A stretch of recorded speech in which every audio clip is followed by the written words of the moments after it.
and welcome to Culture on I-24 News. I'm Oded Grober. Thanks for joining me. Today on our show, we'll talk to Singaporean artist Ruben Pang, finishing a 3-month-long artist residency program with gallerist and art collector Serge Tiroche.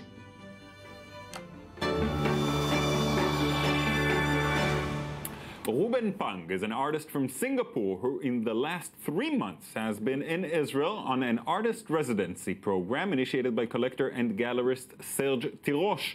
The result is the exhibition Transfiguration at the Tiroche residence in Jaffa. I'm very happy to have them both here in the studio. Thanks for coming in. Thank you very much. So, Ruben, Serge, let's first watch a story prepared by David Gombin. Come back, talk some more. Thank you. This historic building in Jaffa became an artist's residence 3 months ago. Overlooking a quiet street, it is the property of one of the most influential figures in the pricing of Israeli art, Serge Tiroche. On this street, behind the imposing gate, is the delight of a shaded courtyard and a lovely house. הבית הזה הוא היה ביתו של המושל העות'מאני. This house was the residence of the Ottoman governor. This entire complex, the land here until the sea, belonged to the governor.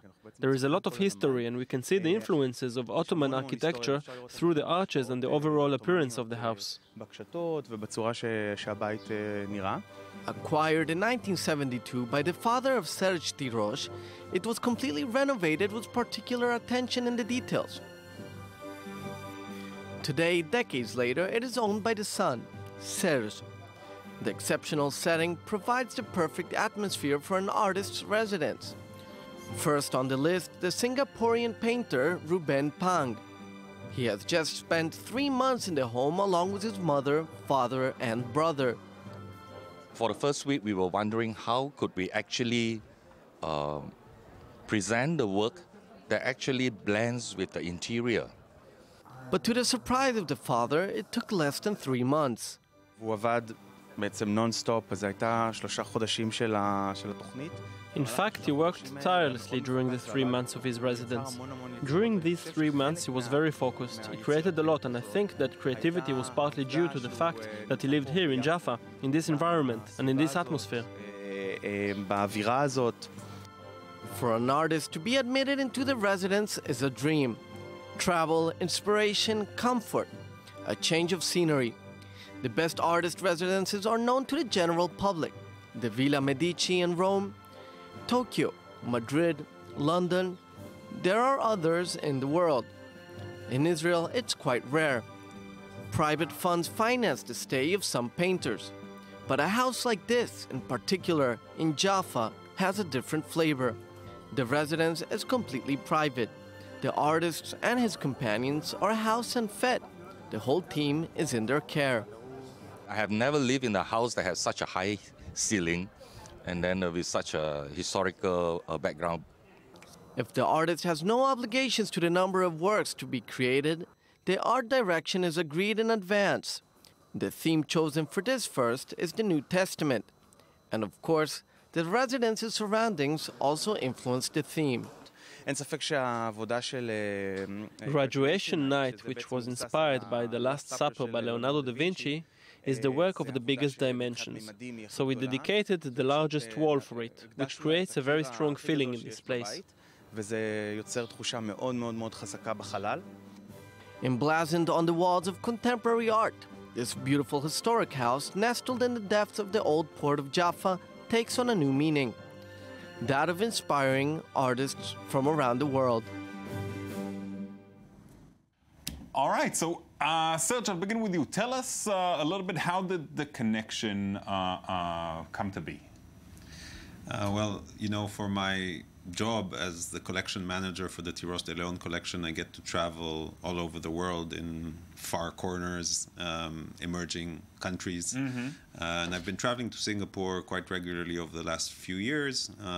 There's an art fair there that was started in 2011, I believe, and I've been going there every January. And 2 years ago, when I was there, I came across a little booth with 6 or 7 works of Rubens, small scale, but I was totally captivated by them. Unfortunately, they were all sold out. And but I got in touch with the gallerist, and I stayed an extra day in Singapore, met with him, and ended up commissioning Ruben to do a piece for the collection. And it was actually the first time that Ruben made the triptych, 3 works as one piece. And actually, a few months later, I found out that he had been on a residency in Italy and had produced a new body of work. And I acquired 2 more works for the collection from that body. And in January this year, when I was in Singapore, I asked to meet Ruben in person. And we had a fantastic conversation and a connection about our, backgrounds growing up, about the connection for the future. Connection between Israel and Singapore, about his father. I mean, maybe Ruben will speak about that later. And I decided, and I was already thinking about the residency program, and I extended an invitation to him on the spot, and here we are. Thank you very much, Serge. So, Ruben, let's talk a little bit about your work, because it's quite unique. Your technique is also unique.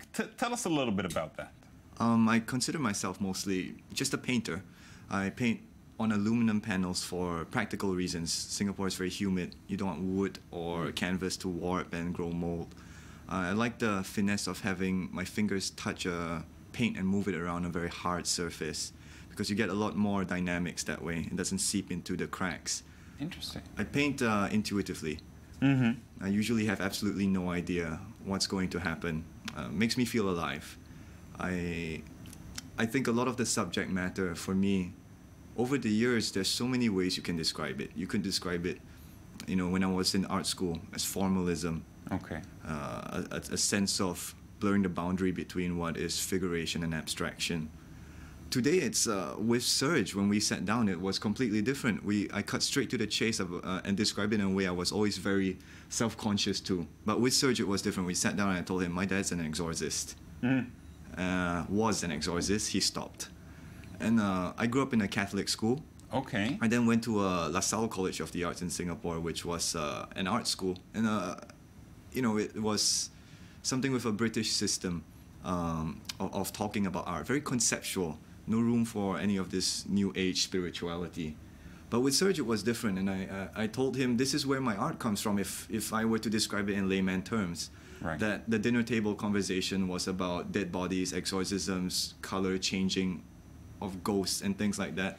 And I'm beginning to understand more of your work, I have to admit. And for me, I mean, I can't, it's still so foreign to me. Yeah. But I had to tell Serge that this is where it came from. And I love the B-grade horror depiction that it gets, in mainstream media. And when Serge asked if Israel was something that would interest me, there were many options available: Israel, Portugal, New York. Israel definitely stood out because it was magical. I never thought in my life that I would visit Israel. I just came out of the army not too long ago. The smell of uniform and starch is still very fresh in my head. We have plenty of that in Israel as well. Yeah, I think I could probably attribute my experience to Israel as well. But you know what? I'm curious, though. So you came to Israel, you spent 3 months. How did it compare to what you imagined? I didn't dare to imagine. I imagined it would be a place with fascinating landscapes. I imagined it in my mind's eye, but I didn't think that I would experience it every day.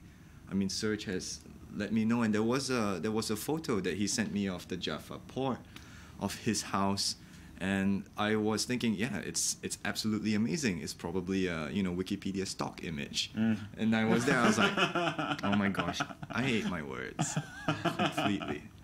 It was scary for the first week because I walked around and I was telling myself that, you shouldn't knock any of the artworks around because none of my works are a fraction of the value of this.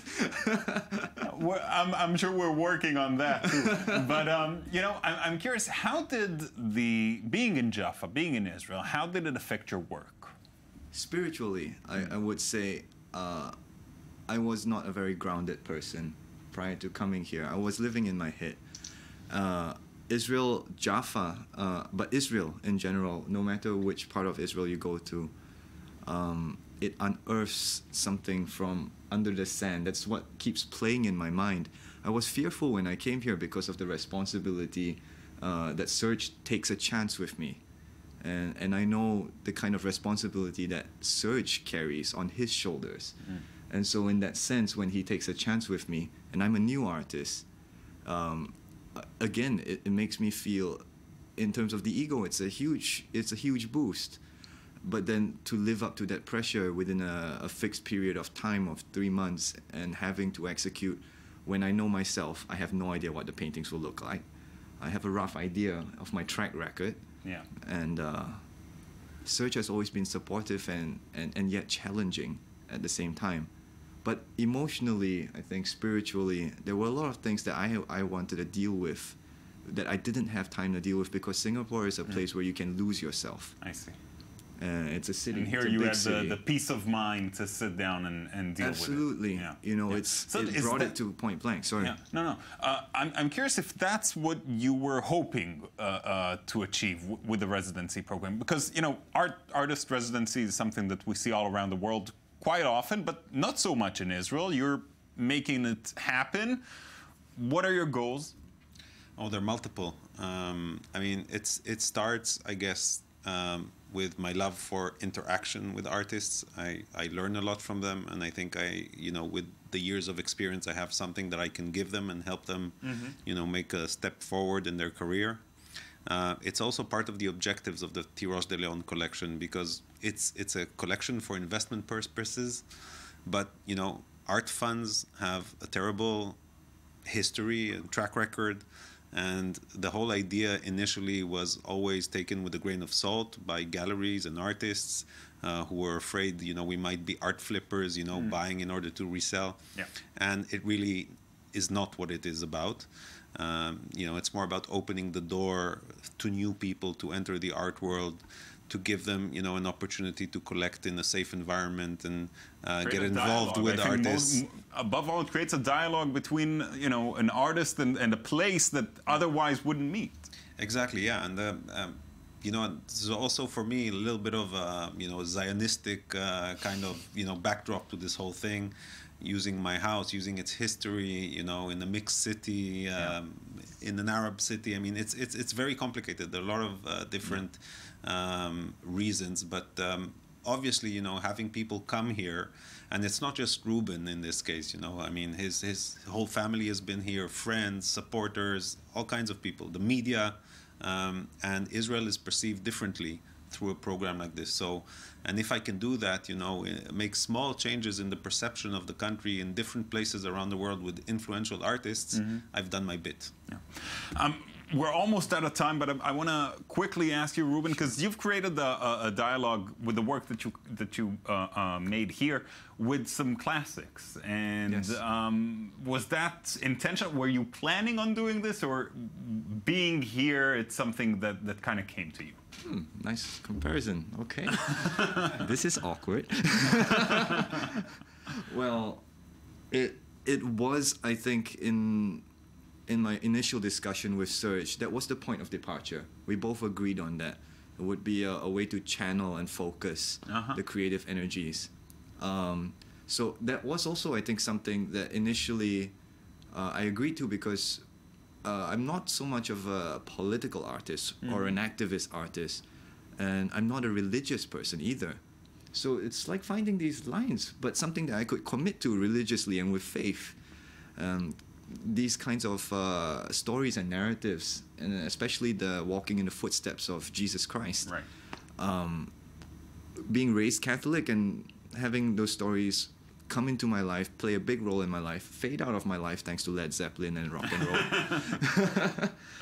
roll. And revisiting them now, it's I'm sure it's a special experience. Absolutely. And the result is... I have to say, he's only 25 years old, and look how much his thinking about life has evolved. And imagine how his thinking will evolve between now and the rest of his life. Oh, no, Amazing. I don't want to go there, because I wouldn't be able to deal with it.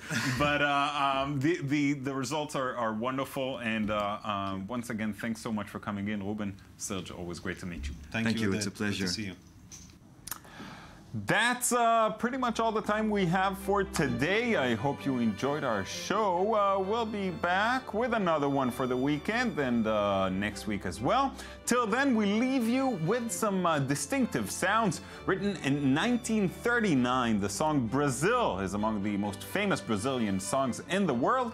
Recently, the eclectic Rajasthan Heritage Brass Band decided to record a cover for the song, adding their own unique flavor. Here it is. Enjoy.